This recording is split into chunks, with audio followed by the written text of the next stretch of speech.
Кога утринава дошле на работа во базата на Бехтел Јенка на автопатот Тетово-Гостивар, 50-ната работници биле известени дека нема да бидат ангажирани понатаму во градењето на коридорот 8. Тие одржаа и протестен собир со цел да го искажат револтот со оглед дека голем дел од нив имаат важечки договори.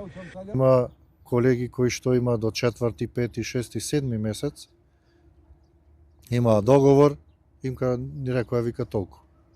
Значи, од државата као не дава средства, финансии и заради тоа и ние немаме вика средства, вика да ве држиме, вика да ви даваме плата, вика и затоа ве отпуштаме. Работниците велат дека на работа се останати претежно странски државјани. А тие што се индијци нема никој избркано. Значи само македонските државјани се избркани. Странските државјани? Странските не. Тука си сработа. Колку има странски државјани кои што работаат од прилика дали? Па поголем дел од нас.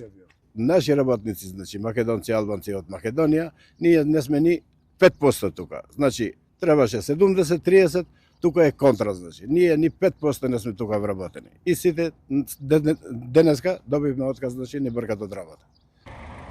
Министерството за транспорт, јавното претпријатие за државни патишта, како и од владата, велат дека подмирени се сите побарувања од Бехтел Јенка и сметаат дека за работните односи немаат обврски.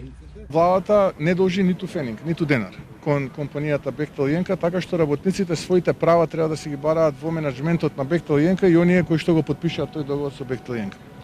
Од Бехтел Јенка зателно потврдуваат дека се им е платено за досега извршената работа, но не прецизираат зошто ги отпуштиле работниците.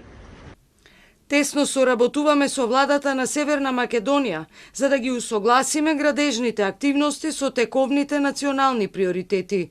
Ова вклучува прилагодување на нивоата на работна сила во различни фази од проектот за да се задоволат оперативните потреби.